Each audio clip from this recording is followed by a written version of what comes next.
Halo teman-teman, kembali dengan saya lagi Felix, dan pada kesempatan kali ini saya akan melanjutkan bahasan kita mengenai plot cerita Donghua Martial Universe pada season ketiganya. Upaya Lindong untuk terus meningkatkan kekuatan tempurnya masih berlanjut demi membuktikan bahwa ialah yang terkuat. Ia telah menyerap kekuatan sumber halilintar yang membuat kultivasinya naik satu tingkat dari ranah Yuan dan tingkat lanjut menjadi ranah penciptaan bentuk tingkat awal. Tapi bagi kalian yang masih bingung mengenai berbagai tingkatan level kekuatan di Donghua ini, penjelasannya sudah saya terangkan di bagian sebelumnya ya. Selanjutnya, Lindong juga telah berhasil menyempurnakan teknik baru yang disebut dengan transformasi kera naga iblis. Teknik ini memungkinkan Lindong untuk memasuki mode bertarung kera naga iblis yang dapat meningkatkan kekuatan dan kecepatannya secara signifikan. Terakhir, kita juga diperlihatkan mode ini yang dikombinasikan dengan teknik tubuh halilintar perunggu yang begitu hebatnya sampai-sampai dapat membuat kewalahan kultivator dengan tingkatan yang bahkan lebih tinggi dari Lindong. Selanjutnya, Lindong dalam perjalanan menuju kota Dauhang. Di sana terdapat monumen kuno Dauhang yang dikatakan menyimpan banyak harta karun termasuk simbol leluhur yang selama ini mereka cari.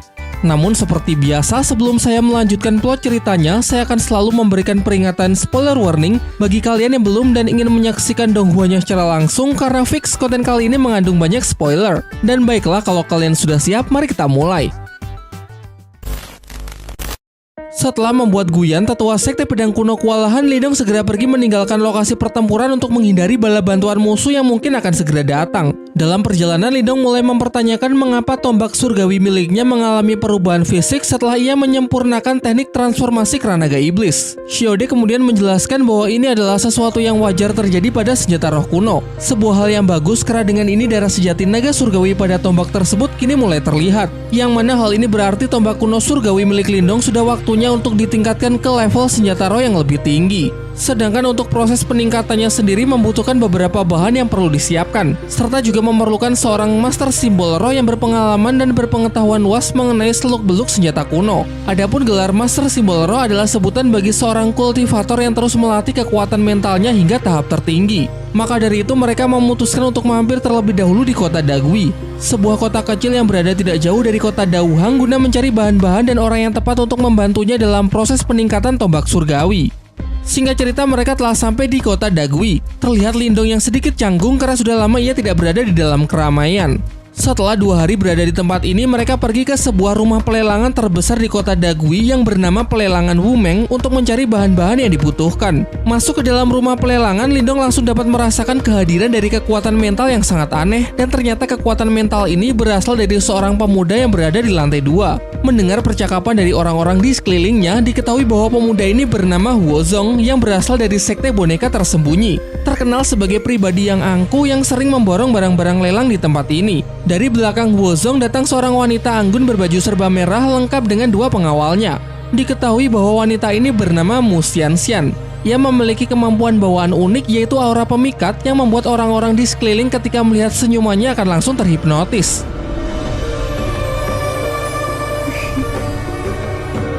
Lindong yang hampir terpengaruh untung saja berhasil kembali sadar berkat Xiaode yang menegurnya. Xiaode juga menyarankan agar Lindong selalu waspada karena wanita ini setidaknya sudah mencapai kultivasi ranah penciptaan Ki tingkat awal.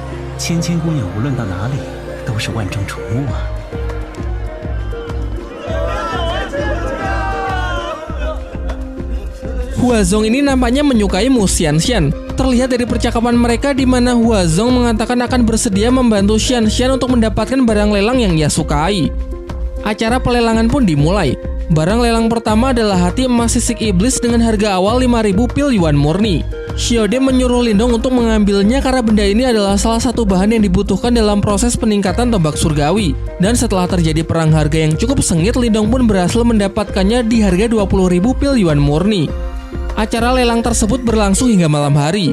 Barang lelang kesekian adalah harta roh tingkat tinggi yang bernama armor bumi misterius yang berhasil didapatkan oleh Huozong dengan harga jual 180.000 pil Yuan murni. Huozong ini memang tajir melintir ya. Untung saja ia tidak tertarik dengan barang-barang yang Lindong butuhkan sehingga tidak perlu sampai bersaing.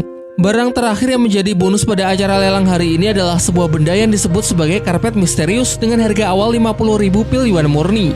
Huozong yang nampak tertarik mulai melempar harga untuk mengambilnya. Sedangkan Lindong yang sebenarnya kurang tertarik berniat ingin segera pergi mengingat bahan-bahan yang dibutuhkan juga sudah lengkap. Namun Xiaode mencegahnya dan menyuruh Lindong untuk mengambil barang lelang tersebut karena firasatnya mengatakan kalau benda ini pasti menyimpan kekuatan tersembunyi. Hal ini membuat Lindong terpaksa harus bersaing harga melawan Huazong. Dan Huazong yang mulai merasa tertantang pun terus saja melempar harga tinggi. Sampai pada akhirnya Huazong lah yang mengalah sehingga Lindong berhasil mendapatkannya di harga 100.000 pil yuan murni. Angka yang terbilang tidak masuk akal untuk sebuah harta roh yang belum jelas apa kegunaannya. Selesai acara lelang, Lindong dihampiri oleh Mu Xianxian yang nampak tertarik dengan sosok Lindong. Lindong pun memperkenalkan dirinya juga menjelaskan kalau ia adalah seorang pengembara yang bukan berasal dari kota ini. Di tengah percakapan mereka, Huazong menyela untuk berpamitan dengan Mu Xianxian. Sebelum pergi, ia juga memberikan tatapan sinis kepada Lindong yang menandakan kalau ia tidak menyukai pemuda tersebut. Mu Xianxian yang menyadarinya kemudian memperingatkan Lindong agar lebih berhati-hati karena Huazong ini adalah orang yang cukup berbahaya. Pada keesokan harinya, Lindong mendatangi kediaman seorang master simbol roh yang dipanggil sebagai Master Cheng. Beberapa waktu yang lalu ia mendapatkan informasi kalau Master Cheng ini sangatlah ahli dalam peningkatan harta roh, sehingga ia ingin meminta bantuan untuk meningkatkan senjata tombak surgawi miliknya. Setelah menyampaikan tujuan dari kedatangannya, Lindong kemudian menunjukkan tombak surgawi miliknya yang ingin ia tingkatkan. Diperlihatkan Master Cheng yang begitu kagum ketika melihat dan menyentuh senjata tersebut yang menurutnya sangatlah unik. Ia lalu meminta Lindong untuk mencari bahan-bahan yang diperlukan, yang mana tentu saja sudah Lindong siapkan dengan lengkap sehingga proses peningkatan bisa segera dimulai. Untuk biaya tukangnya sebesar 50.000 pil yuan murni. Meski terbilang cukup mahal, namun Master Cheng juga tidak bisa menjamin kalau proses peningkatan ini bisa berhasil. Bahkan jika proses pemurnian senjata roh ini sampai gagal, maka resikonya tombak surgawi Lindong akan hancur dan tidak akan bisa dipulihkan kembali. Barulah setelah Lindong sepakat dengan resikonya, Master Cheng pun segera memulai proses peningkatan.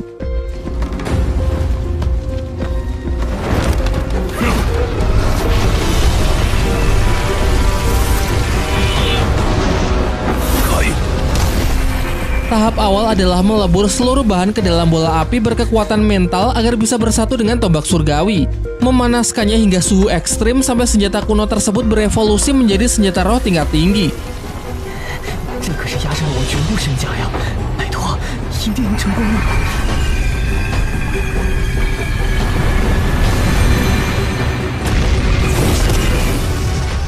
Setelah proses melewati masa-masa tersulit, akhirnya Master Cheng pun berhasil menyelesaikan tugasnya dengan baik sehingga senjata Lindong kini telah dipromosikan menjadi senjata roh tingkat tinggi. Di waktu yang bersamaan tiba-tiba datang Huazong yang merasa penasaran dengan gejolak kekuatan mental yang bersumber dari tempat ini.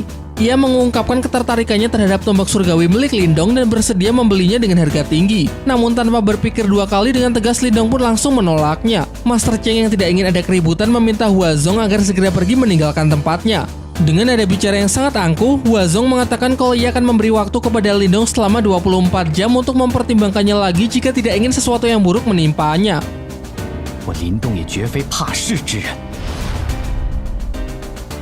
Huazong datang menemui ayahnya yang sedang menyempurnakan boneka simbol. Boneka simbol adalah salah satu senjata yang bisa membantu pemiliknya ketika bertempur. Kalau kalian ingat, Lindong juga pernah mendapatkan boneka simbol di season kemarin ya, dan ia juga sempat menggunakannya ketika bertarung melawan Wang Yan. Cara penggunaannya pun cukup simpel, yaitu si pemilik cuma perlu memasukkan sedikit energi mentalnya ke dalam benda tersebut, dan setelah itu boneka simbol akan membantu untuk mengalahkan musuh. Diketahui ayah Huazong ini bernama Huagu yang juga merupakan pemimpin dari sekte boneka tersembunyi. Dan boneka simbol yang telah selesai ia sempurnakan ini khusus ia siapkan untuk Huazong sebagai bekal untuk memasuki monumen kuno Dauhang. Huagu kemudian menyuruh putranya untuk mencoba seberapa hebat boneka simbol tersebut. Dan seperti yang terlihat, nampaknya boneka simbol ini memang sangatlah kuat. Huagu juga menjelaskan kalau boneka simbol ini juga telah ia perkuat dengan kekuatan mentalnya, sehingga dengan perlindungan dari boneka simbol ini ia bisa tenang saat putranya tersebut pergi ke monumen kuno Dauhang. Di tengah percakapan mereka, bawahan Huazong yang diperintahkan untuk mengawasi Lindong datang untuk memberikan laporan. Berdasarkan pengamatannya, pemuda bernama Lindong seharian ini terus tinggal di penginapan dan sama sekali tidak pernah keluar kamar. Huazong lalu menyuruhnya untuk terus mengawasi Lindong mengingat waktu 1 hari yang ia berikan kepada pemuda tersebut belum berakhir. Sementara itu di penginapan, Lindong bersama Xiaode sedang mengamati karpet misterius yang ia dapat dari tempat pelelangan dengan harga yang begitu mahal. Sejauh ini mereka sama sekali belum menemukan apa kegunaannya. Biasanya harta roh akan merespon jika ada orang yang memasukkan energi ke dalamnya, namun Lindong sudah berulang kali mencoba memasukkan energi yuan maupun energi mental miliknya, tetap saja tidak terjadi apa-apa. Lindong pun menyalahkan Xiaode karena sudah menjerumuskannya untuk membeli barang yang tidak berguna dengan harga yang sangat mahal. Tidak lama setelah perdebatan mereka, secara tidak sengaja Lindong mengeluarkan energi Yuan di tangan kiri dan energi mental di tangan kanan. Terlihat karpet misterius pun langsung meresponnya karena ternyata untuk membuka benda tersebut haruslah menggunakan energi mental dan energi Yuan secara bersamaan.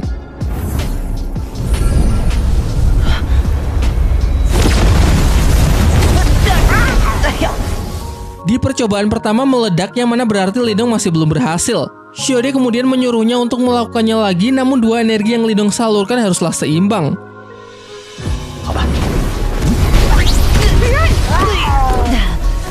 Berulang kali Lindong mencoba dan terus mengalami kegagalan karena sulitnya menyeimbangkan dua energi yang dikeluarkan sekaligus.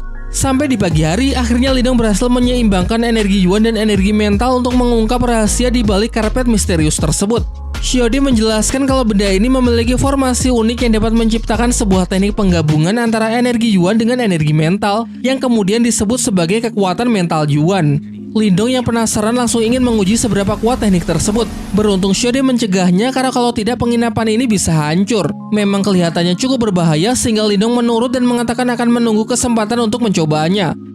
Ia kemudian mengajak Xiaode dan Xiaoyan bergegas meninggalkan kota Dagui sekarang juga, mengingat Huazong pasti tidak akan menyerah begitu saja untuk mendapatkan senjata roh miliknya. Lagi pula akan sangat sulit jika harus bertarung di wilayah musuh karena meski sekalipun ia bisa menang, pasti akan banyak bala bantuan yang berdatangan dari pihak sekte boneka tersembunyi. Ketika dalam perjalanan, Lindong dapat merasakan kalau terdapat dua orang yang terus mengikutinya. Tentu saja orang-orang yang dimaksud adalah orang suruhan dari Huazong yang memang ditugaskan untuk selalu mengawasi gerak-gerik Lindong. Barulah setelah cukup jauh dari keramaian, Lindong pun menyuruh orang-orang tersebut untuk keluar dari tempat persembunyiannya karena ia sudah menyadari keberadaan mereka yang terus mengikutinya semenjak meninggalkan penginapan. Lindong dapat merasakan kalau dua orang ini cukup tangguh karena telah mencapai ranah penciptaan bentuk tingkat lanjut. Dari belakangnya juga hadir Huazong, bos dari dua orang tersebut yang memang ingin mengambil harta roh milik Lindong. Namun untuk kedua kalinya Lindong mempertegas kalau ia tetap tidak berniat untuk menjual harta rohnya. Tanpa basa-basi, Huazong memerintahkan dua bawahannya untuk langsung menyerang Lindong demi merebut harta roh secara paksa.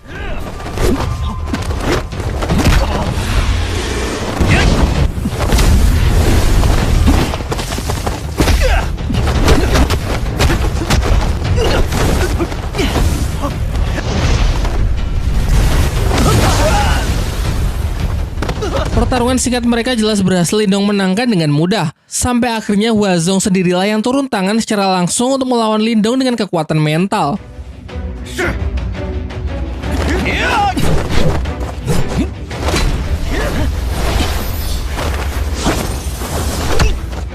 Pertarungan berlanjut dengan 3 lawan 1. Meski jelas tidak adil, namun nyatanya Lindong berhasil mengimbangi mereka.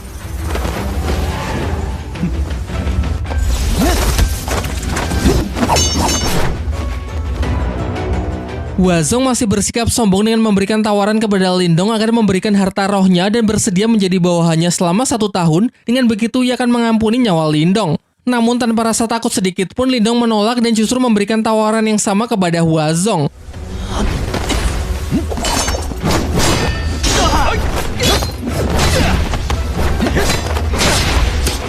Pertarungan di wilayah musuh serta harus berhadapan 3 lawan 1 jelas sama sekali tidak menguntungkan. Oleh sebab itu Lindong menciptakan sebuah ledakan sebagai pengalihan agar ia bisa melarikan diri. Dengan menaiki Xiaoyan, Lindong sampai di daerah gurun pasir. Namun ia tetap bisa merasakan kalau Huazong masih berusaha mengejarnya. Tentu akan sangat sulit jika bertarung melawan mereka bertiga sekaligus. Maka dari itu Lindong meminta agar Xiaoyan pergi ke arah yang berlawanan dengan membawa sedikit auranya agar dapat membingungkan Huazong beserta bawahannya. Namun ia mengingatkan Xiaoyan cukup pancing pergi saja dan tidak perlu sampai bertarung melawan musuh. Sesuai rencana, Huazong yang menyusul dapat merasakan aura Lindong yang berada di 2 arah yang berbeda. Untuk itu ia memerintahkan 2 bawahannya agar pergi ke salah satu arah sementara ia akan menuju arah yang satunya. Aura Lindong yang Huazong ikuti membawanya tiba di sebuah reruntuhan. Serangan kekuatan mental menyerbunya secara tiba-tiba namun masih dapat ia antisipasi dengan cukup mudah. Dan sudah jelas sesuai dengan harapan Huazong yang mana ia berhasil menemui Lindong kembali. Namun ia cukup terkesan mengetahui bahwa Lindong juga merupakan seorang master simbol, yaitu sebutan bagi mereka yang melatih kekuatan mental hingga tahap tertentu. Dikarenakan mereka berdua sesama seorang master simbol, Lindong pun menawarkan jalan damai, namun Huazong yang begitu angkuh menolak dan sangat percaya diri kalau ia jauh lebih kuat daripada Lindong.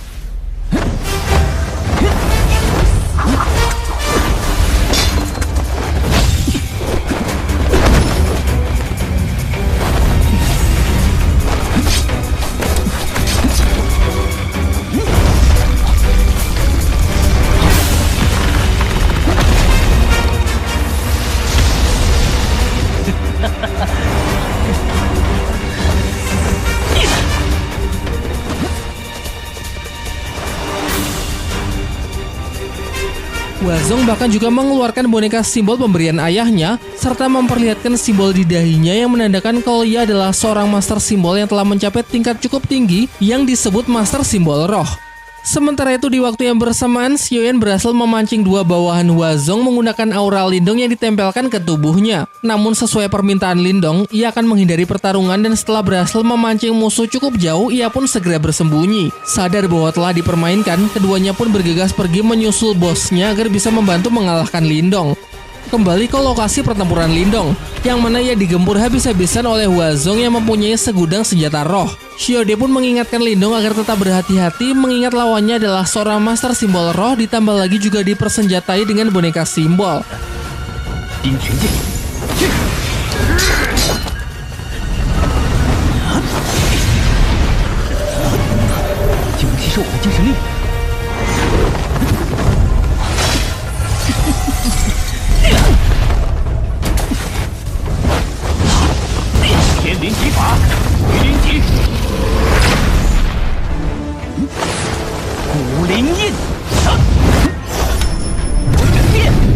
Seluruh tekanan ini memaksa Lindong untuk merilis teknik transformasi kera iblis yang memberinya buff secara instan. Namun pertahanan Huazong masih saja terlalu kuat, yang mana meski sudah digempur serangan bertubi-tubi bahkan tidak tergores sedikit pun.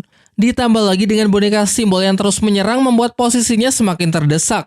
Akan tetapi Huazong mungkin lupa kalau Lindong adalah tokoh utamanya di Donghua ini. Xiaode pun mengingatkan Lindong bahwa ini adalah saatnya untuk mencoba teknik barunya kemarin. Untuk itu Lindong merilis boneka simbolnya untuk menahan boneka simbol milik Huazong agar ia punya cukup waktu untuk mempersiapkan teknik baru demi memberikan Huazong serangan telak. Tentu saja teknik baru yang dimaksud adalah teknik kekuatan mental Yuan, sebuah teknik khusus yang menggabungkan dua energi Lindong, yaitu energi Yuan dan energi kekuatan mental.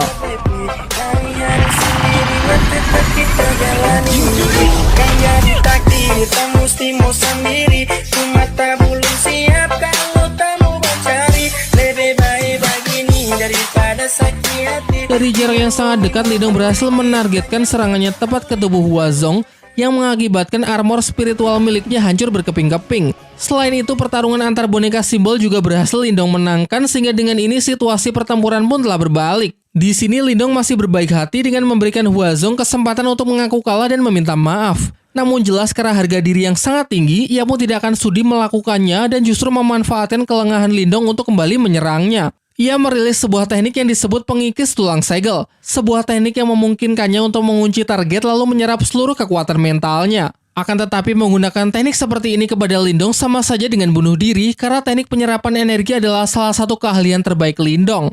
Alih-alih bisa menguras kekuatan mental Lindong, Huazong justru terlihat semakin panik karena daya serap dari Lindong lah yang ternyata jauh lebih kuat.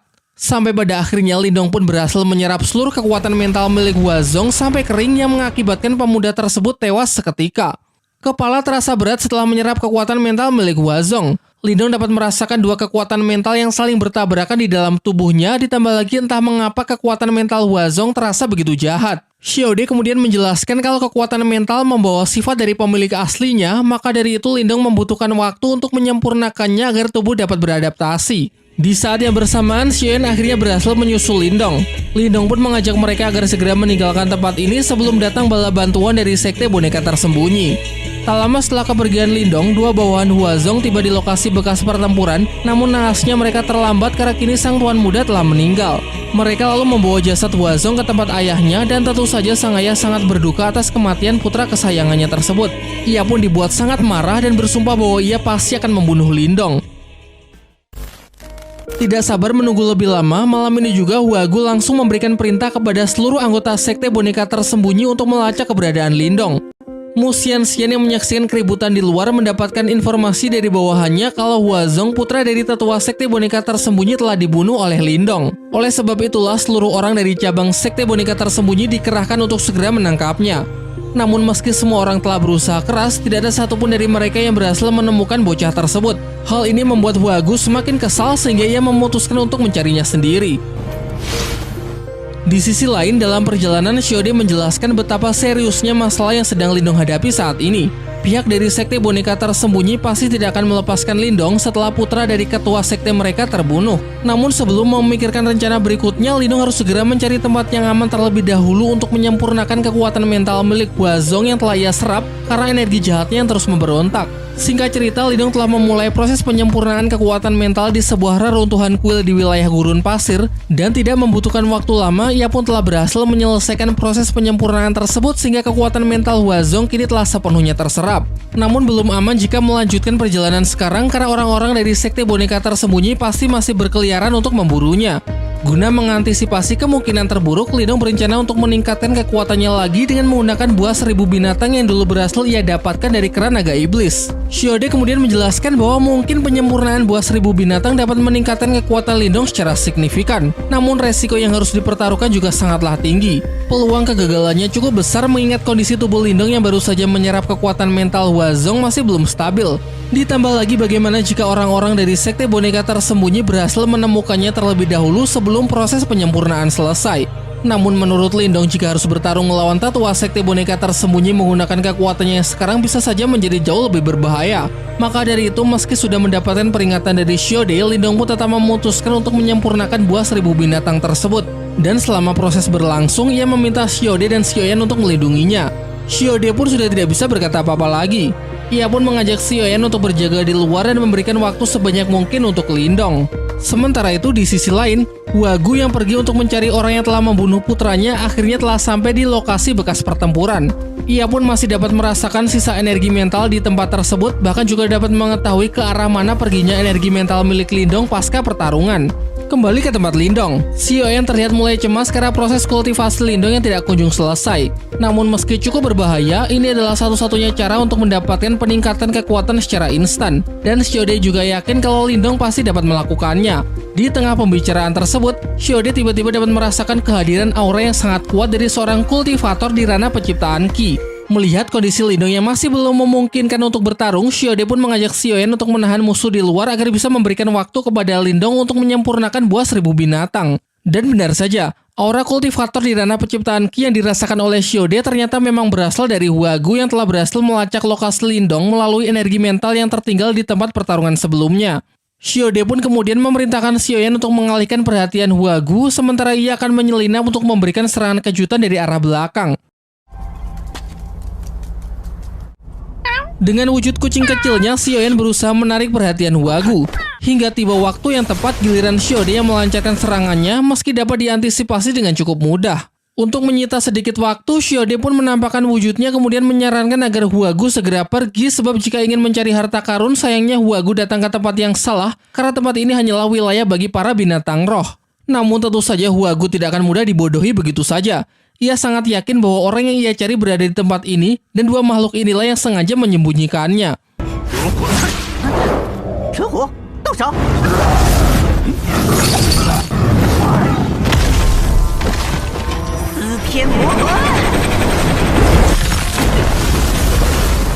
Dari serangan roh iblis di hadapannya, Huagu dapat menyimpulkan kalau dulu Shiode pasti adalah kultivator yang sangat hebat ketika belum kehilangan tubuhnya. Namun dengan kekuatannya saat ini masih sangat mustahil bagi Shiode untuk bisa mengalahkannya.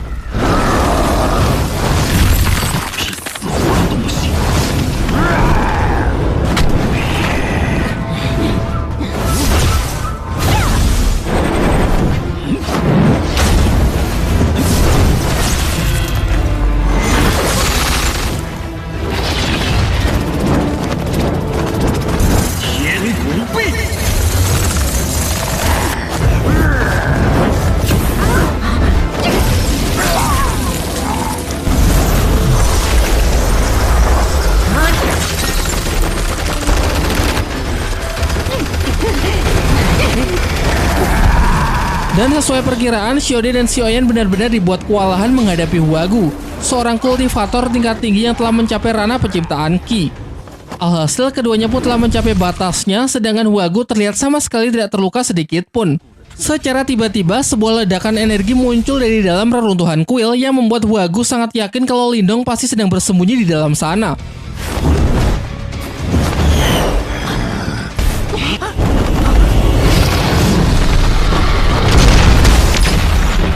Lindong pun tiba tepat waktu. Ia telah berhasil menyempurnakan buah 1000 binatang sehingga kekuatannya kini telah meningkat drastis hingga mencapai kultivasi ranah penciptaan bentuk tingkat lanjut. Dan mulai dari sini Lindong akan mengambil alih pertarungan. Ia menyuruh Xiaode agar pergi memulihkan diri, begitu juga dengan si Oyen yang terluka sebaiknya segera mencari tempat yang aman untuk bersembunyi.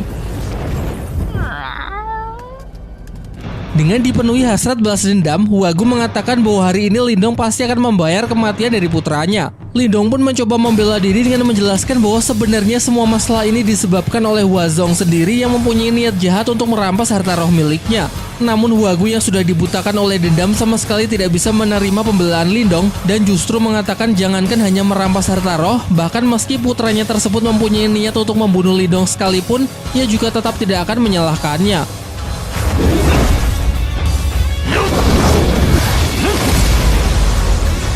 Pertarungan pun tidak terelakkan. Benturan kekuatan antar keduanya benar-benar dahsyat dan sejauh ini terlihat Lindong yang sanggup mengimbanginya meski capaian kultivasi musuh berada satu tingkat di atasnya.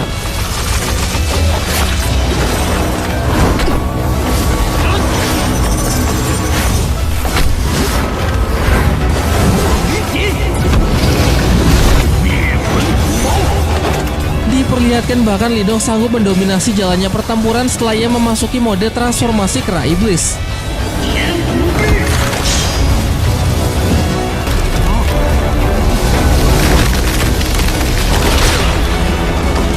Berikutnya ia merilis teknik barunya yaitu serangan kekuatan mental Yuan yang mana kali ini ia dapat memasukkannya ke dalam senjata tombak surgawi dan sanggup menggabungkannya dengan teknik tombak sisik naga surgawi.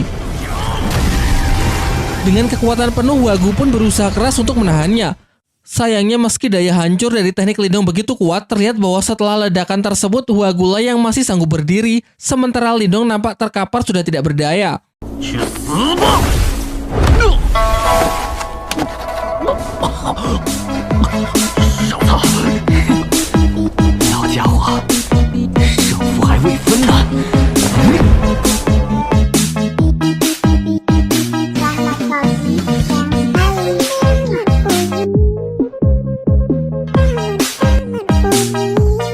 Namun ketika dengan begitu bangganya Huagu hampir membunuh Lindong, tiba-tiba ia merasakan luka parah di tubuhnya akibat serangan Lindong yang mana ternyata memiliki efek perusak dari dalam.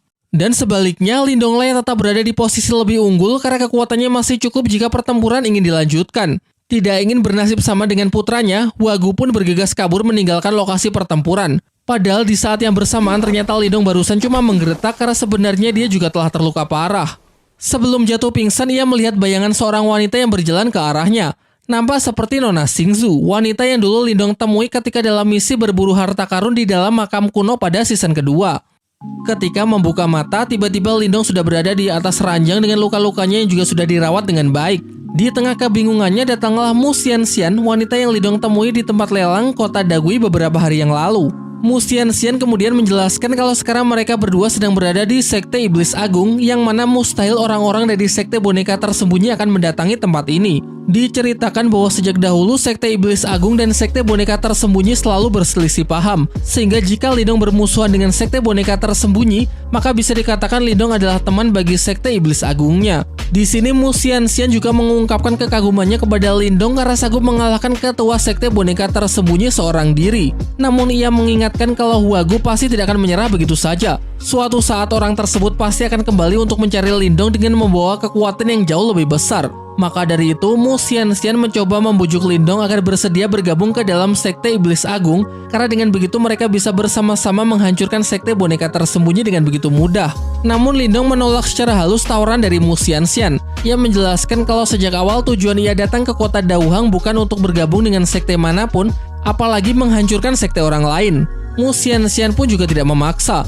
Ia sangat menghargai keputusan Lindong dan mengatakan akan selalu siap menerima Lindong untuk bergabung ke dalam sektenya jika nanti Lindong berubah pikiran. Lindong kemudian menjelaskan tujuan utamanya datang ke sini adalah untuk memasuki monumen kuno Dauhang dan mengingat monumen tersebut akan segera dibuka sehingga ia pun tidak bisa berlama-lama tinggal di tempat ini. Namun alih-alih memberikan dukungan, Mu Xianxian justru menyarankan agar Lindong sebaiknya jangan datang ke sana karena ketika monumen kuno Dauhang dibuka, pasti orang-orang dari sekte boneka tersembunyi juga akan berpartisipasi. Bahkan kabarnya juga akan datang 4 sekte besar dari dinastian. Jika Lindong tetap memaksa pergi sendirian, maka jangankan mendapatkan harta roh, untuk bertahan hidup saja pasti akan sangat sulit. Bicara soal 4 sekte besar, Lindong jadi teringat scene di episode season kemarin. Saat itu dalam misi berburu harta roh di makam kuno, ia juga bertemu dengan 4 pentolan dari masing-masing sekte tersebut, yang mana perwakilan dari sekte klan Lin diwakili oleh musuh bebuyutannya, yaitu Lin Langtian.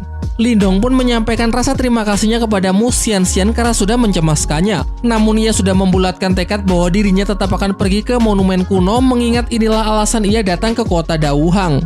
Setelah berpisah dengan Mu Xianxian dan meninggalkan sekte Iblis Agung, Lindong langsung menuju monumen kuno Dauhang yang akan dibuka pada hari ini. Diperlihatkan suasana yang sangat ramai di depan pintu masuk karena memang banyak orang yang ingin mendapatkan harta karun yang konon tersembunyi di dalamnya. Datang juga orang-orang dari sekte pedang kuno yang dipimpin oleh Guyan. Kalau kalian lupa, Guyan ini adalah kultivator yang pernah bertarung melawan Lindong, sekaligus orang pertama yang merasakan amukan dari transformasi kera iblis milik Lindong beberapa waktu yang lalu. Tidak lama setelah itu datang juga Mu Xianxian sebagai perwakilan dari sekte Iblis Agung. Ia sempat melihat Lindong, namun Lindong memberinya isyarat agar tidak perlu menyapa karena ia ingin menyamarkan diri dari para musuhnya. Suasana tiba-tiba menjadi sangat tegang ketika datang orang-orang dari sekte boneka tersembunyi yang dengan sombongnya menghajar para tamu lain yang menghalangi jalan mereka. Kedatangan mereka dipimpin oleh pria berambut putih yang bernama Teng Lei, seorang kultivator di ranah penciptaan Qi tingkat awal. Mu Xianxian maju untuk mencoba mencairkan suasana. Ia menyapa Teng Lei dengan ramah menggunakan teknik pemikat, namun karena kekuatan mental Teng Lei yang cukup kuat, teknik tersebut sama sekali tidak dapat mempengaruhinya. Teng Lei kemudian membahas mengenai bocah bernama Lindong yang sudah membunuh Huazong dan membuat ketua sekte mereka terluka parah. Dari mata-matanya ia tahu kalau Lindong ini memang cukup dekat dengan Mu Xianxian sehingga pasti Mu Xianxian tahu keberadaan Lindong saat ini. Mu Xianxian pun tidak menyangkal kalau ia memang sempat beberapa kali bertemu dengan Lindong, namun hubungannya tidaklah sedekat apa yang disangkakan. Mu Xianxian kemudian menjelaskan bahwa menurutnya Lindong pasti sudah pergi jauh meninggalkan kota Dauhang mengingat apa yang telah bocah itu lakukan kepada sekte boneka tersembunyi. Sementara itu, Lindongnya menyaksikan percakapan mereka di antara keramaian, bergegas menjauh sebelum keberadaannya dapat diketahui. Akan tetapi Teng Lei juga tidak mudah untuk dikelabui. Ia pun sanggup merasakan kehadiran dari Lindong melalui energi mental Huazong yang sudah Lindong serap ke dalam tubuhnya.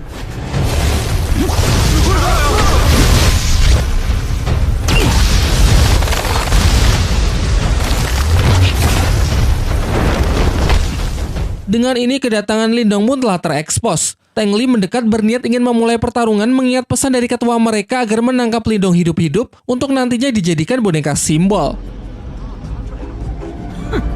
臭小子！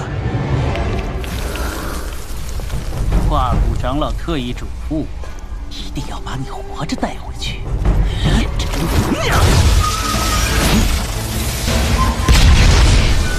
Terjadilah benturan antar kekuatan mental. Sayangnya kekuatan mental Teng Lei ini sangatlah kuat sehingga dapat menekan kekuatan mental Lindong dan membalikannya. Berikutnya dua serangan sekaligus Teng Lei rilis.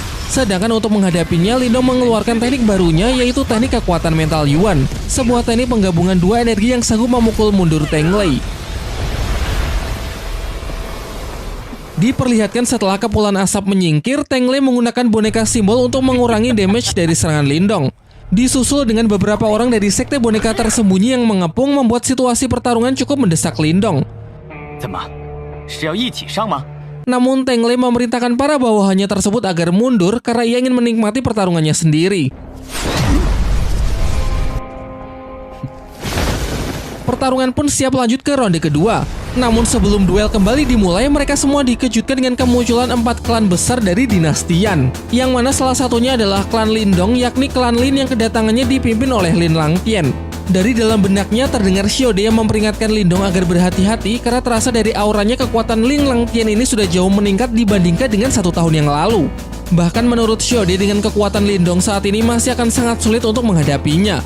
Namun tidak perlu cemas karena yang Lindong incar adalah kompetisi turnamen klan yang akan diadakan 1 tahun lagi. Untuk itu ia bertekad akan terus meningkatkan kekuatannya selama waktu yang masih tersisa demi mengalahkannya. Bersama Lin Langtian juga datang salah satu tetua yang bernama Lin Mu dan anggota klan Lin lain yang bernama Lin Ker. Kalau kalian lupa, Lin Ker ini adalah sepupu Lindong yang berasal dari klan utama namun mempunyai hubungan yang cukup baik dengan Lindong di season 2 kemarin ya. Tidak lama setelah itu, ketiga klan besar lainnya datang menyusul. Di antaranya adalah klan Xin yang dipimpin oleh pria feminim bernama Qin Shi, klan Wang yang dipimpin oleh Wang Yan dan pamannya yang bernama Watong. Terakhir ada klan Huang Fu, namun Hingsu si gadis teratai berhalangan hadir sehingga kepemimpinannya digantikan oleh seorang wanita bernama Wang Fujing. Setelah mereka berempat saling menyapa, pandangan Wang Yan langsung tertuju kepada Lindong. Tentu ia tidak akan lupa dengan bocah yang dulu pernah mengalahkannya. Mengingat bagaimanapun juga Lindong adalah anggota dari klan Lin, Wang Yan pun meminta izin kepada Lin Langtian untuk menyelesaikan masalahnya dengan bocah tersebut terlebih dahulu. Tentu saja karena sejak awal Lin Langtian ini sangat membenci Lindong, ia pun mempersilahkan Wang Yan untuk memberi pelajaran kepada bocah yang ia sebut sebagai sampah keluarga tersebut. Lin Ker mencoba melerai namun sama sekali tidak dihiraukan. Sementara Mu Xianxian nampak cukup terkejut setelah kini mengetahui kalau ternyata Lindong berasal dari klan Lin.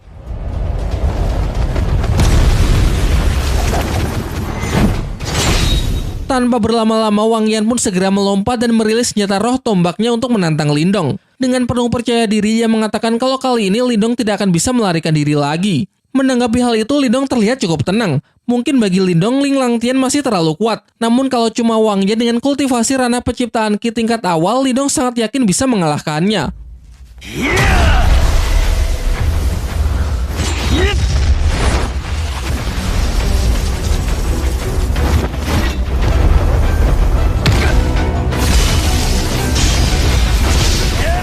Di awal saja Lindong sudah nampak sanggup mendominasi jalannya pertarungan. Seluruh serangan yang dilancarkan dapat diantisipasi. Bahkan ia sempat mengejek Wang Yan untuk terus mencobanya lagi.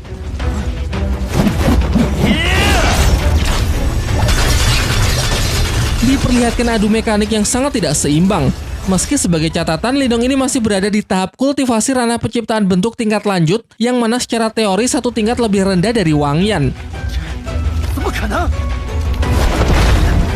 Kesombongan Wang Yan pun perlahan luntur dan terlihat dirinya yang mulai panik. Masih saja menolak percaya karena bagaimana bisa bocah di hadapannya menjadi begitu kuat hanya dalam waktu 1 tahun. Serangan terkuat yang bisa ia buat saat ini yaitu teknik tapak iblis prasasti emas bagi Lindong masih terlalu lemah. Maka dari itu Lindong berbaik hati mau menunjukkan bagaimana cara menggunakan teknik tersebut dengan benar. Wang Yan mencoba menahannya dengan teknik tombak membelah langit, namun menahan serangan tersebut menguras sebanyak kekuatannya sehingga ia tidak sanggup lagi untuk mengantisipasi serangan Lindong berikutnya.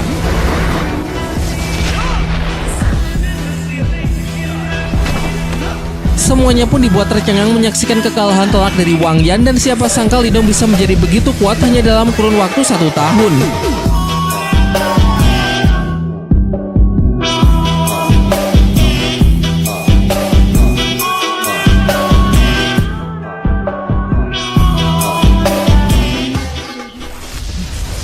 Lindong nyaris memberikan pukulan terakhirnya. Namun serangannya berhasil dihentikan oleh Wang Tong, paman dari Wang Yan, seorang kultivator di ranah penciptaan Ki tingkat lanjut. Wang Tong menilai kalau Lindong ini sudah terlalu jauh menyinggung klannya.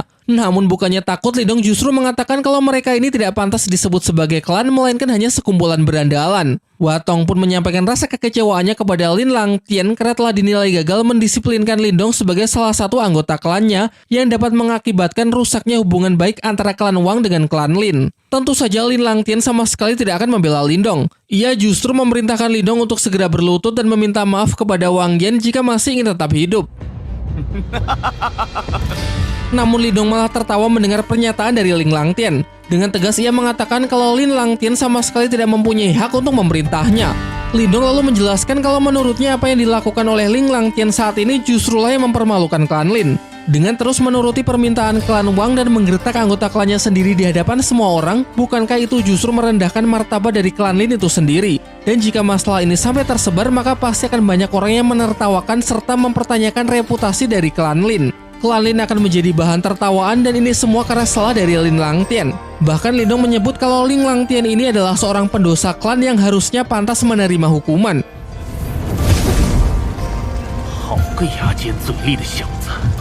Mendengar ocehan Lindong membuat emosi Lin Langtian pun tersulut. Ia bersumpah akan menangkap Lindong hari ini juga untuk membuktikan siapa yang sebenarnya pantas untuk dihukum. Namun sebelum Ling Langtian melancarkan aksinya, Linmu salah satu tetua klan Lin mencegahnya dan justru membenarkan apa yang telah Lindong sampaikan. Karena jika hari ini Ling Langtian sampai bertindak, maka semua orang yang melihatnya akan berpikir kalau klan Lin tunduk kepada klan Wang. Ditambah lagi meski bicara Lindong sangat arogan, namun bagaimanapun juga bocah ini terlihat cukup menjanjikan sebagai generasi muda di klan mereka. Lagi pula menangkapnya di depan umum tanpa alasan yang jelas akan dinilai sebagai perbuatan yang kurang pantas. Setelah mendengar penjelasan dari Linmu, emosi Ling Langtian pun perlahan mulai reda. Ia mengurungkan niatnya untuk menangkap Lindong hari ini, meski tetap tidak mengubah pandangannya mengenai Lindong sebagai sampah keluarga. Untuk menenangkan Watong, Linmu menjelaskan kalau tidak perlu begitu serius karena ini hanyalah persaingan antara anak muda. Selain itu, sebentar lagi monumen kuno Dawang juga akan segera dibuka, sehingga akan lebih baik jika 4 klan besar bersiap untuk menyelesaikan urusan yang jauh lebih penting.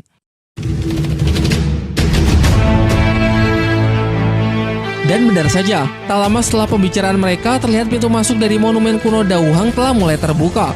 Masing-masing kelompok klan bergegas untuk memasukinya, termasuk Wang Yan yang sebenarnya masih ingin menyelesaikan urusannya dengan Lindong.